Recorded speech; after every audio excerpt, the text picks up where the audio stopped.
다 함께 사도신경으로 우리의 신앙을 고백하겠습니다. 전능하사 천지를 만드신 하나님 아버지를 내가 믿사오며 그 외아들 우리 주 예수 그리스도를 믿사오니 이는 성령으로 잉태하사 동정녀 마리아에게 나시고 본디오 빌라도에게 고난을 받으사 십자가에 못 박혀 죽으시고 장사한 지 사흘 만에 죽은 자 가운데서 다시 살아나시며 하늘에 오르사 전능하신 하나님 우편에 앉아 계시다가 저리로서 산 자와 죽은 자를 심판하러 오시리라. 성령을 믿사오며 거룩한 공예와 성도가 서로 교통하는 것과 죄를 사하여 주시는 것과 몸이 다시 사는 것과 영원히 사는 것을 믿사옵나이다. 아멘. 우리 찬송가 538장으로 하나님께 찬양 드리겠습니다. 찬송가 538장으로 하나님께 찬양을 드리겠습니다. 죄짐을 지고서 고나거든 내 맘속에 주 영접하며 새 사람 되기를 원하거든 내 구주를 영접하라. 의심을 다 버리고 구주를 영접하라. 마음은 나 열어놓고 내 구주를 영접하라. 정결케 되기를 원하거든 내 맘속에 주 영접하며 생명수 마시기 원하거든 내 구주를 영접하라. 의심을 다 버리고 구주를 영접하라. 마음은 나 열어놓고 내 구주를 영접하라. 진실한 친구를 원하거든 내 맘속에 주 영접하며 내 맘의 평안을 원하거든 내 구주를 영접하라. 의심을 다 버리고 구주를 영접하라.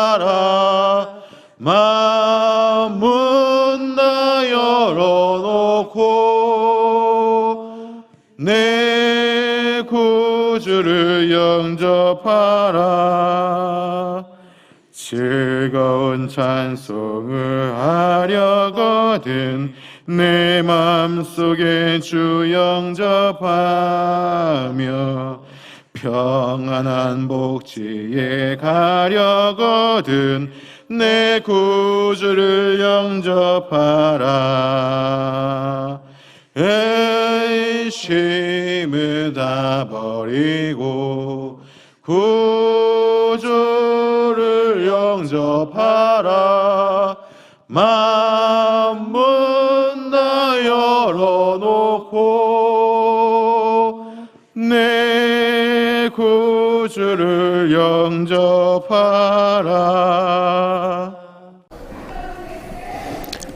은혜로우신 하나님, 저희들을 세상에서 지켜주시고 다시 믿는 형제 자매들과 함께 예배드리게 하시니 감사합니다.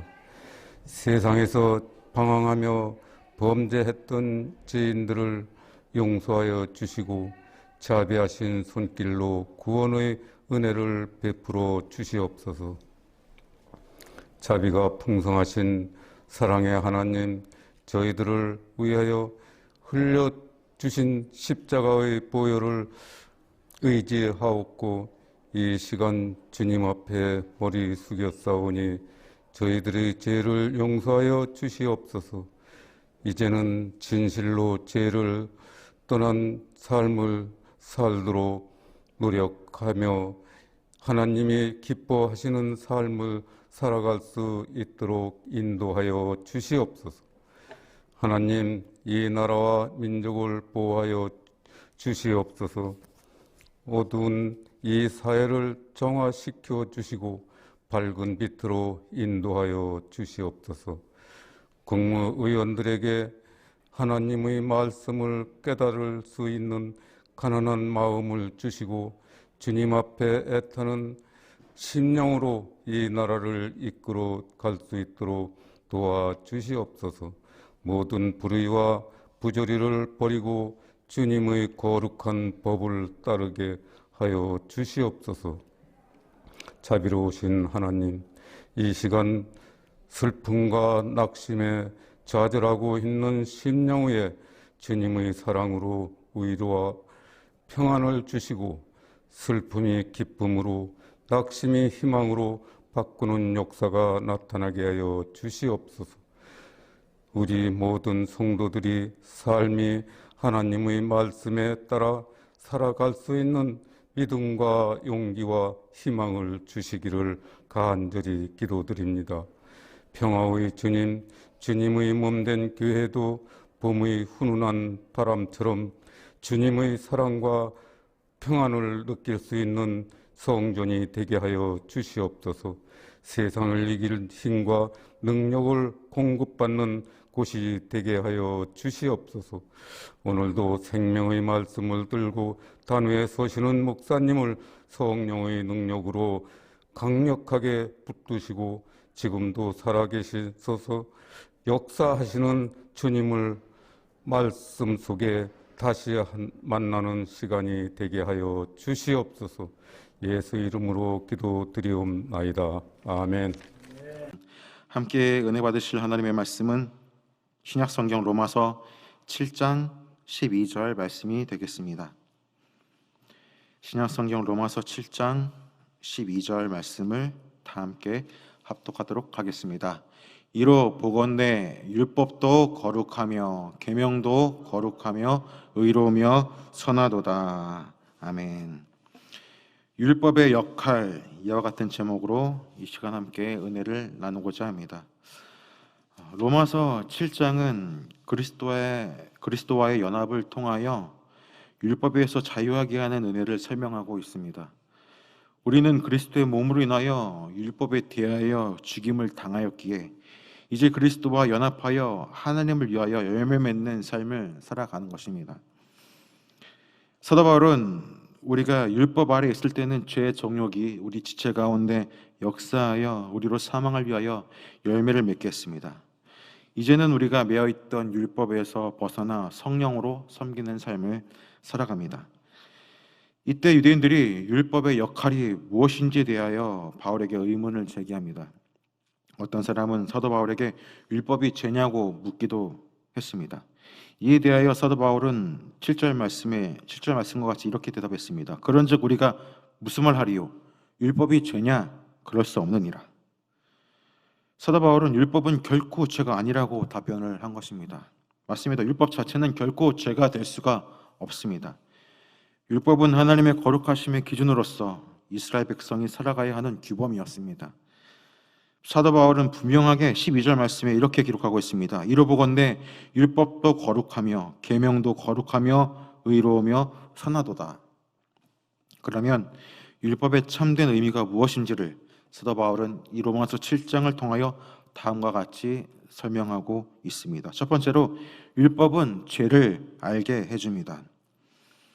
우리 안에는 자기 의가 뿌리내리고 있어서 율법이 우리 죄를 지적하기 전까지는 자신이 죄인임을 인정하지 않으려고 합니다. 우리는 스스로를 괜찮은 사람이라고 생각하면서 교회에 다닐 때가 많습니다.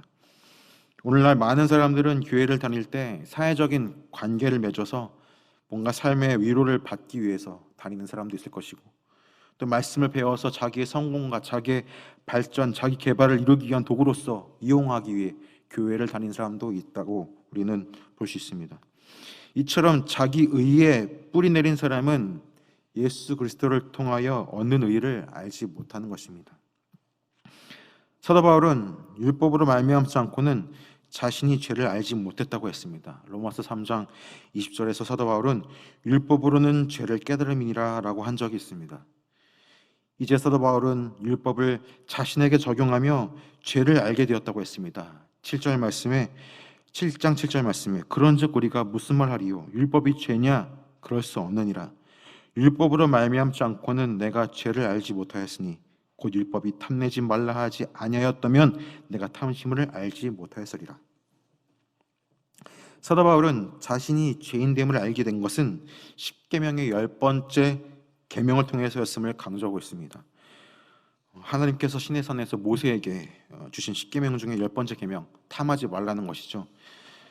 출애굽기 20장 17절 말씀, 내 이웃의 집을 탐내지 말지니라. 내 이웃의 아내나 그의 남정이나 그의 요정이나 그의 소나 그의 낙이나 물은 내 이웃의 소유를 탐내지 말지니라 라는 이 계명. 이 계명을 통하여 사도 바울이 깨닫게 된 것이죠. 부모님을 공경하거나 살인과 간음, 또 도적질에 관한 법은 행동이나 태도에 관한 법입니다. 그러므로 자신의 행동을 계명대로 살아가려는 노력은 자신의 의의를 내세우게 했습니다. 이는 마치 부자 청년이 자신은 모든 계명을 지켰다고 주장한 것과 같습니다. 그러나 주님께서는 그 부자 청년의 마음에 숨겨진 탐심을 지적하시자 이 부자 청년은 주님 앞에 내세우던 자기 의의가 실패함을 깨닫고 결국 주님 곁을 떠났습니다. 이처럼 탐심은 마음에 숨겨진 죄이기 때문에 자신의 죄를 인정하기 어려운 부분입니다. 사도 바울은 회심하기 이전에 바리새인으로 살아가면서 율법으로는 흠이 없는 자였다고 했습니다. 빌립보서 3장 6절에 율법의 의로는 흠이 없는 자로 살았다. 그러기에 사도 바울 자신은 율법의 의로 구원을 받을 수 있다고 생각했던 것입니다.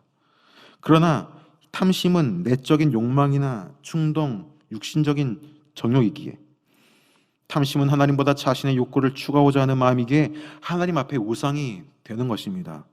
사도 바울은 율법에서 탐내지 말라는 것을 알지 못했다면 자신은 탐심을 알지 못했을 것이라고 말했습니다. 그러므로 율법은 이처럼 죄를 알게 하는 역할을 해주는 것입니다. 사도 바울은 갈라디아서에서 율법을 그리스도께로 인도하는 몽학 선생으로 비유했습니다. 갈라디아서 3장 24절에 이같이 율법이 우리를 그리스도에게로 인도하는 몽학 선생이 되어 우리로 하여금 믿음으로 말미암아 의롭다함을 얻게 하려 함이니라. 이 율법은 죄를 알게 하는 것이 그치지 않고 그리스도께로 인도하는 역할을 합니다. 그러므로 율법은 우리를 그리스도께로 인도하는 몽학 선생이라고 성경에서 밝히 우리에게 말씀하고 계십니다. 몽학 선생이란 로마 시대의 그 주인의 아들을 6살 때부터 16살이 될 때까지 후견인의 역할을 하면서 학교로 인도하는 노예였습니다.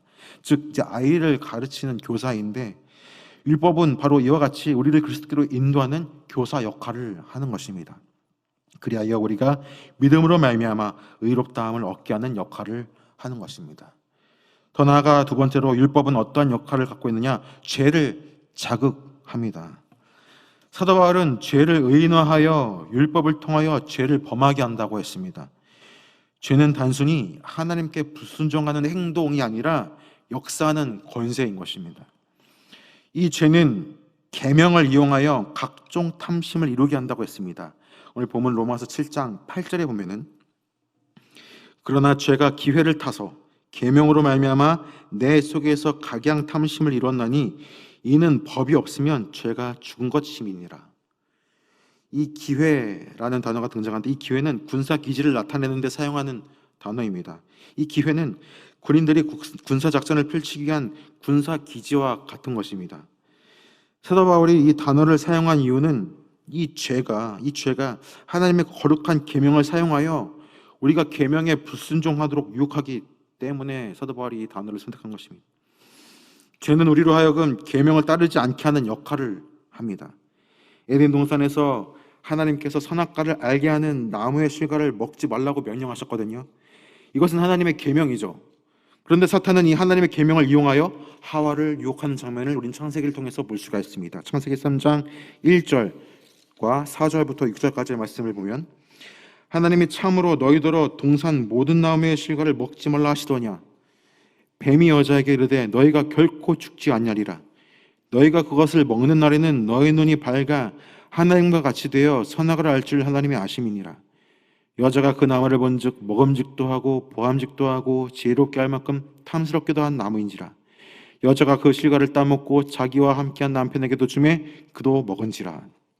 자, 사탄은 아담과 하와를 계명을 통하여 유혹하자 하와는 선악과를 먹음직도 하고 보암직도 하며 지혜롭게 할 만큼 탐스럽기도 한 나무로 보기 시작한 것입니다.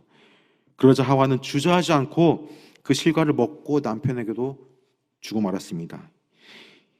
이는 사도 바울이 죄가 기회를 타서 계명으로 말미암아 자신 안에서 각종 탐심을 이뤘다고 한 말씀과 같은 맥락인 것입니다. 죄는 계명을 이용하여 기회를 만들어 마음속에서 각종 탐심을 이루게 하는 것입니다. 사탄은 하나님의 계명을 이용하여 하와의 마음에 죄가 들어오게 하고 결국 선악과를 먹게 하는 죄를 범하게 만들었습니다. 사람들은 선악과를 먹지 말라고 한 하나님을 원망할 때가 많습니다. 하와가 불순종하여 죄를 범한 것에는 원망하지 않고 왜 하나님께 원망을 하는지 다 죄성의 외침인 것이죠. 이처럼 사람의 죄성은 지시나 명령에 대하여 부정적으로 반응하는 그러한 성향을 가지고 있습니다. 어거스틴은 고백록에서 자신의 죄악된 본성에 대해서 이렇게 설명했습니다. 이 어거스틴이 16살 때 친구들과 함께 배나무 밭에 들어가서 열매를 훔쳤습니다. 그런데 이 어거스틴은 배가 고파서 배를 훔친 게 아니었습니다. 왜냐하면 그 어거스틴과 친구들은 그 훔친 배를 자기들이 먹은 게 아니라 돼지들에게 주었거든요. 이 어거스틴은 말하기를 자신은 배고프지 않고 원하는 것을 소유했지만 도둑질이나 잘못한 것을 함으로 짜릿한 흥분을 즐기고 싶었다라고 고백을 한 것입니다. 어거스틴은 죄가 기회를 타서 계명으로 탐심을 이룬 것처럼 그의 마음에 있는 죄의 본성이 도둑질이라는 것에 전하고픈 유혹을 받은 것입니다. 이때 잘못된 것은 율법이 아니라 율법의 적대적인 자세를 취하는 죄인 것입니다. 죄는 하나님의 계명을 거역하게 하도록 유혹하는 역할을 합니다. 사도 바울은 법이 없으면 죄가 죽은 것임이니라 라고 6장 8절에 기록을 하고 있습니다. 이는 법이 없다면 죄를 죄로 여기지 않는다는 의미인 것입니다. 마치 죄가 죽은 것처럼 법이 없다면 죄를 알지 못하기에 자신이 마치 의로운 자로 착각하며 살아가는 것이죠. 이 율법이 세 번째 죄를 정죄하게 됩니다. 사도 바울은 로마서 7장 9절 말씀에 이렇게 말씀합니다. 전에 법을 깨닫지 못할 때에는 내가 살았더니 계명의 이름에 죄는 살아나고 나는 죽었도다. 사도 바울이 법을 깨닫지 못할 때 자신이 살았다는 의미는 무엇일까? 그것은 바로 사도 바울은 율법의 참된 의미를 깨닫기 전에는 자신이 하나님 앞에서 의롭다고 여기며 살았다는 것입니다. 이 사도 바울은 빌립보서에서 자기 자신이 예수님을 알기 전에는 율법으로는 흠이 없는 자로 살았다고 얘기했죠. 이는 자신을 하나님 앞에서 아무런 흠이 없는 존재로 여기며 살아온 것이라고 말한 것입니다. 누가복음 18장에서 예수님께서 바리새인의 기도에 대해서 이렇게 말씀하셨습니다. 누가복음 18장 11절 12절 말씀에 바리새인은 서서 따로 기도하며 가로되 하나님이여 나는 다른 사람들 곧 토색, 불의, 간음을 하는 자들과 같이 아니하고 이 세리와도 같이 아니함을 감사나이다. 나는 일에 2번씩 금식하고 또 소득의 11조를 드리나이다 하고, 사도 바울은 이렇게 성전에서 기도한 바리새인과 같이 자신의 의를 하나님 앞에 내세웠습니다. 그러므로 율법의 참된 의미를 깨닫기 전에는 자신이 살아 있었던 겁니다. 즉 율법의 참된 의미를 알기까지는 그의 마음에 있는 양심으로 죄를 인식하지 못했던 것입니다. 그는 자신의 의를 내세우며 육신의 힘으로 살고 있었던 것입니다. 그러나 오늘 로마서 7장 9절 말씀에 계명이 이름에 죄는 살아나고 나는 죽었다라고 고백한 것처럼 계명이 이르렀다는 것은 성령으로 인하여 하나님의 말씀을 마음에 깨닫게 되므로 이제 사도 바울이 알게 된 것입니다. 탐심을 품지 말라는 말씀을 평생 알고 있었는데 성령이 그 말씀을 깨닫게 할 때 자신이 탐심을 품었다는 것을 알게 된 것입니다. 그러므로 계명이 임하자 죄는 살아나고 자신은 죽게 된 것입니다. 탐심을 품지 말라는 말씀을 거역하고 있는 자신을 발견하자 자신의 죄를 비로소 인식하게 되므로 이제 자신은 죽은 자와 같이 되었다라고 사도 바울이 고백을 하게 된 것입니다. 전에는 자신의 의로 천국에 이른다고 생각했던 이 바울이 계명이 임하자, 율법이 임하자 자신의 죄를 깨닫게 되고 하나님의 정죄 아래에 있는 자신을 이제 알게 된 것입니다. 사도 바울은 생명에 이르게 할 그 계명이 도리어 사망에 이르게 한 것이라고 말하고 있습니다. 7장 10절 말씀에 생명에 이르게 할 그 계명이 내게 대하여 도리어 사망에 이르게 하는 것이 되었도다. 우리는 율법을 지킴으로 생명을 이룰 수 없습니다. 왜냐하면 아무 육체도, 저와 여기 계신 여러분들 한 사람도, 이 지구상에는 한 사람도 온전히 율법을 지킬 수 없기 때문입니다. 사도 바울은 율법의 정죄는 결국 자신을 사망에 이르게 한다는 것을 알게 된 것입니다. 율법은 죄를 정죄함으로 사망의 저주 아래에 있게 합니다. 그러나 사망에 갇힌 자에게 생명을 주는 분은 바로 예수 그리스도 한 분밖에 없습니다. 로마서 6장 23절 말씀에 죄의 삭슨 사망이요 하나님의 은사는 그리스도 예수 우리 주 안에 있는 영생이니라. 사도 바울은 생명에 이르게 할 계명이라고 믿었지만 율법의 참된 의미를 이제 알고 깨닫자 사망에 이르게 한다는 사실을 알게 되었습니다.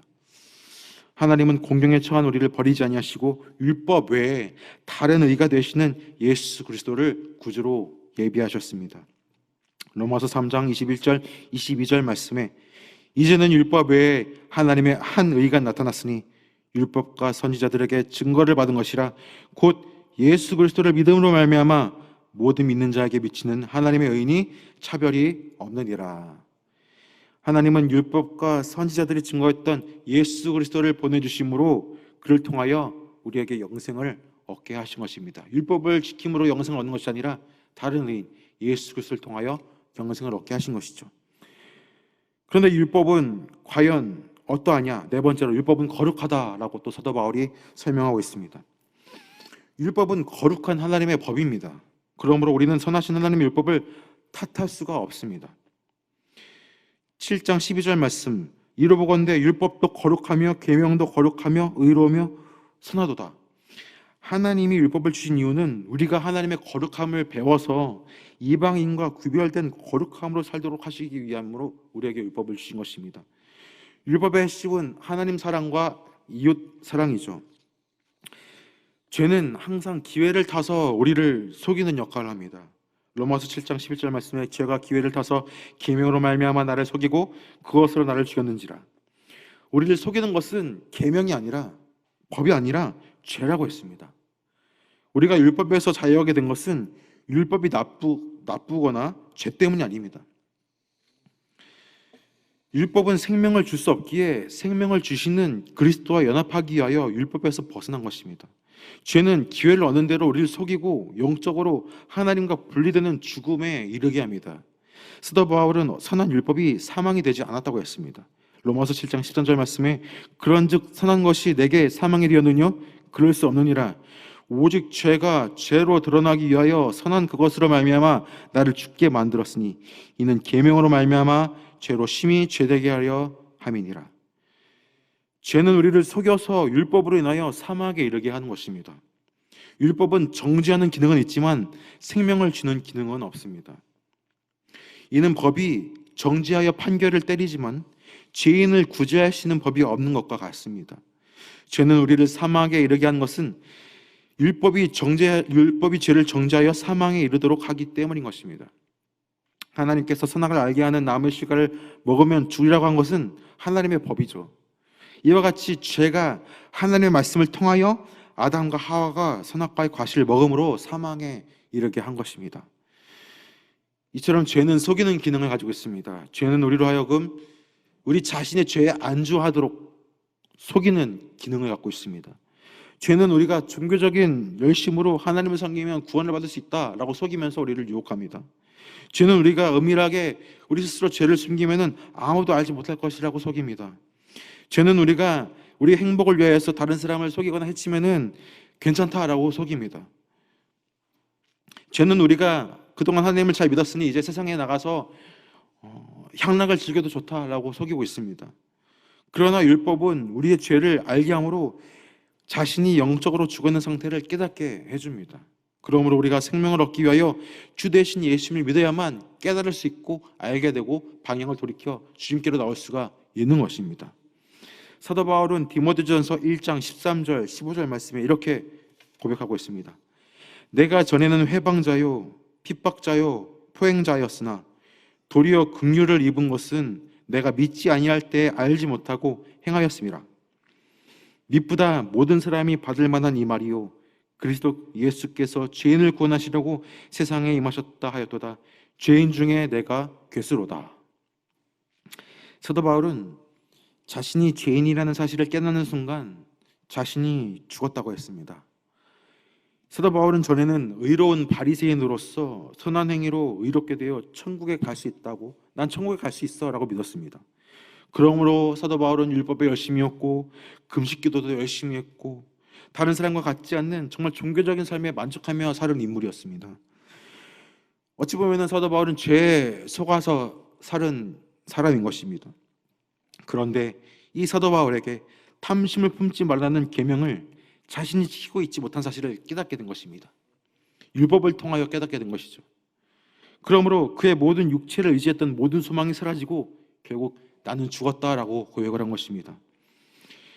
사도 바울은 전에는 회방자요 핍박자요 포행자였습니다. 그러나 사도 바울이 자기가 죄인됨을 깨닫는 순간 나는 죄인이고 나는 죽었다라고 고백하는 순간 그때 예수님을 바라보게 된 것입니다. 예수님께서 자신과 같은 죄인을 구원하시려고 세상에 임하셨음을 그때 확실히 믿은 것입니다. 그리고 죄인 중에 죄수, 죄인 중에 우두머리인 자신의 참된 정말 그 최악의 죄악의 그 모습을 발견하면서 사도 바울은 나의 행위, 자신의 행위가 아닌 예수 그리스도를 믿음으로 구원을 얻게 된 것입니다. 우리는 모두가 다 이 세상의 종으로 살아갑니다. 죄의 종으로 살아갈 수도 있고 하나님의 종으로 살아갈 수도 있습니다. 우리가 율법 아래에 있다면 죄의 종으로 살아감으로 사망에 이르는 열매를 맺을 것입니다. 그러나 우리가 율법에서 벗어나 그리스도와의 연합을 이뤘다면 성령의 열매를 맺는 삶을 살아가게 될 것입니다. 우리는 더 이상 육체의 정욕의 다스림을 받지 않고 성령이 우리 안에서 역사하시는 능력에 따라 하나님을 섬기는 삶을 살아가야 할 것입니다. 우리가 육신으로 태어났다면 그 열매는 사망에 이르지만 우리가 성령으로 새 사람으로 태어났다면 우리는 성령으로 인하여 의에 이르는 성령의 열매를 맺게 되는 것입니다. 이 모든 것을 가능하게 하는 시작은 바로 그리스도와의 연합을 통해서만 가능한 것입니다. 우리는 그리스도와 연합했기에 하나가 되었기에 예수 그리스도와 함께 동행하며 예수 그리스도의 계획에 따라 가야 될 것입니다.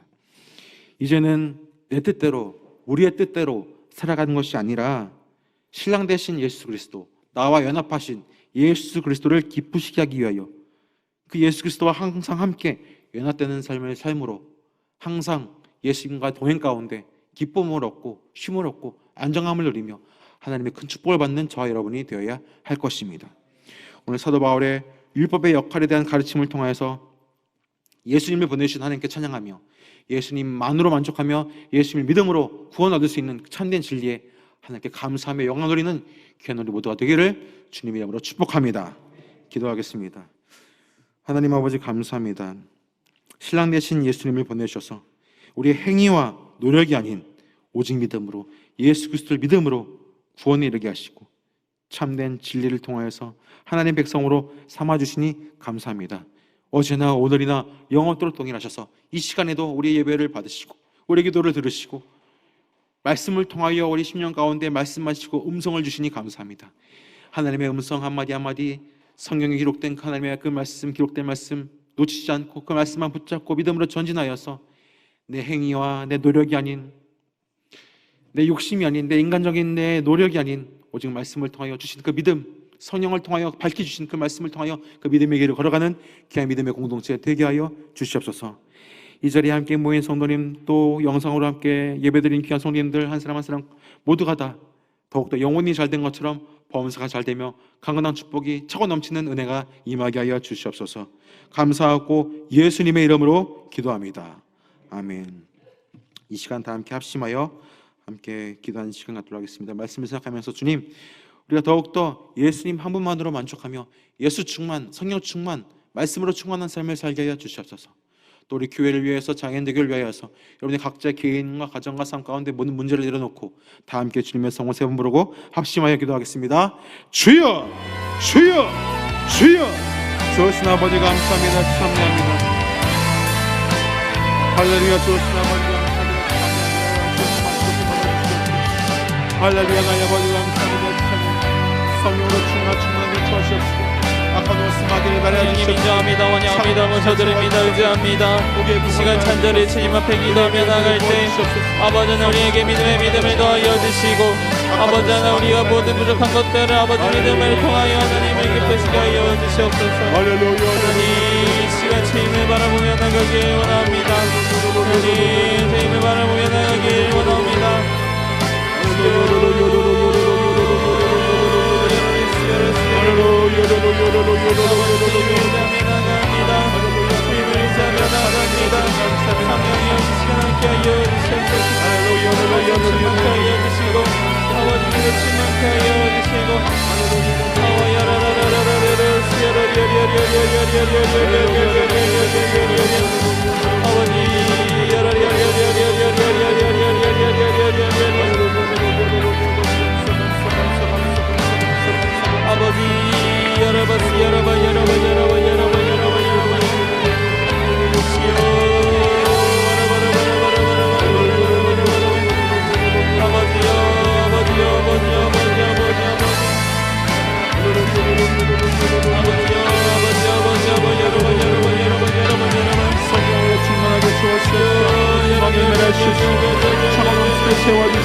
찬미합니다. 주님 감사합니다.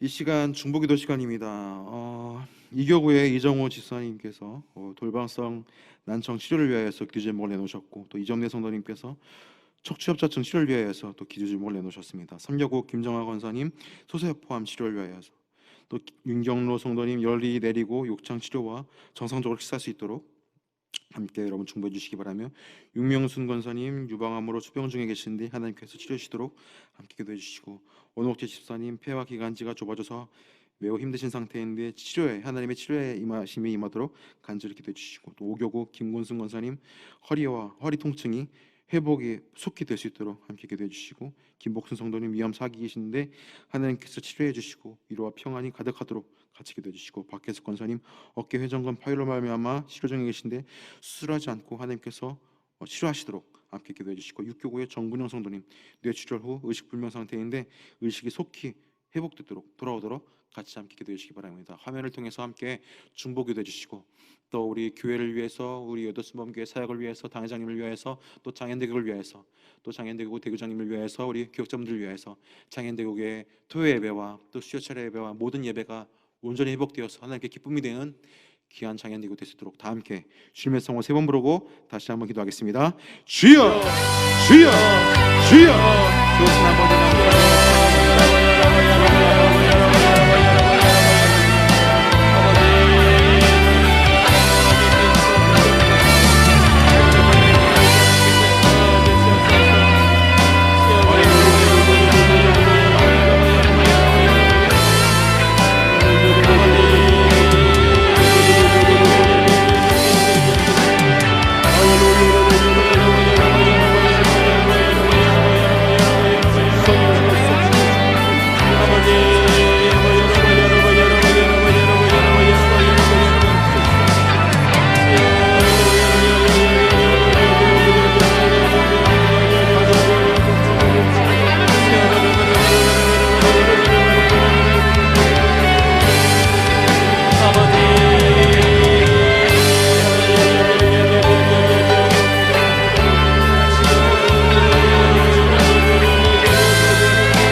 예수 이름으로 기도합니다. 아멘.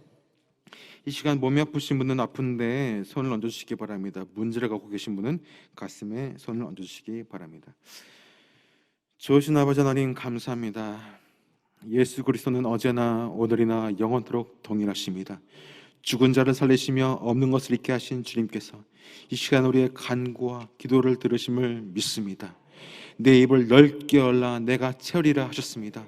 너희가 땅에서 합심하여 무엇이든지 구하면 하늘에 계신 아버지께서 이루어 주신다고 말씀하셨습니다. 그러므로 하늘의 하나님께 간절히 구하며 외친 우리 귀한 심령들 한 사람 한 사람의 그 외침과 기도 소리에 외면하지 않으시고 주님께서 응답하시고 기적을 베푸심을 믿습니다. 이 시간 아픈 데 손을 얹고 주님께 간절히 기도합니다. 야훼 라파 의원 되신 하나님께서 우리의 몸과 마음에 시약한 모든 부분들을 주님께서 치료하여 주십시고 모든 아버지 고통 가운데 자유와 해방감을 누리게 도와 주시옵소서. 이 시간 나사렛 예수 이름으로 명하노니 우리의 몸과 마음을 시약하게 하는 원수마귀야, 너는 우리와 상관이 없으니 이 시간 물러갈지어다. 떠나갈지어다. 떠나갈지어다. 우리 몸과 마음을 아프게 하여서 고통 중에 해방 중에 넣은 원수마귀야, 이 시간 한 길로 왔다가 일곱 길로 물러갈지어다. 물러갈지어다. 주님이시여, 못자고 난 손으로 안수하여 주십시고 더 이상 질병의 노예가 아니라 병마의 노예가 아니라 더욱더 건강한 몸과 마음으로 예배하고 참여하여 더욱 하나님께 영광 돌리는 귀한 믿음 일꾼들이 다 되게 도와 주시옵소서. 수고하고 무거운 짐을 갖고 나왔습니다. 가시와 엉겅퀴를 지하여 주십시고 십자가 밑에 내려놓고 내가 다 이뤘다 말씀하신 그 예수님의 그 외침을 마음 가운데 새기면서 더 이상 수고하고 무거운 짐의 노예가 아니라 더 이상 죄의 노예가 아니라 억눌린 노예가 아니라 더욱더 묶인 밧줄에서 노예나 자유함을 누리며 더욱더 밝고 맑고 환하게 하나님을 경배하며 참여하는 복된 예배자들이 다 되게 도와 주시옵소서. 적진 속을 뛰어가며 높은 담을 뛰어넘는 다윗처럼 믿음으로 신념으로 더욱더 나아가는 귀한 믿음의 공동체 되게 도와주십시고 우리 모두가 다 한 사람도 빠짐없이 영혼이 잘된 것처럼 범사가 늘 형통하며 특별히 건강하여서 건강한 몸과 마음으로 더욱더 예배드리게 힘쓰며 점도에 힘쓰며 더욱더 그의 나라와 그의 일을 먼저 구함으로 모든 것을 더하여 주시고 누르고 흔들어 넘치도록 안겨주신 은혜를 누리는 복된 장애인들이고 공동체 되게 하여 주시옵소서. 감사와 찬송과 영광을 주님께 드리며 살아계신 예수님 이름으로 축복하고 기도드립니다. 아멘. 지금은 우리 주 예수 그리스도의 무한하신 은혜와 아버지 하나님의 영원하신 사랑과 보혜사 성령님 함께 계시고 내주하시고 충만케 하시고 인도하심이 온라인 수요철 예배 함께 드린 성도 개인 가정생활 자녀 위에 넘치도록 함께 계실지어다. 아멘. 주님께 감사함으로 영광을 돌리겠습니다.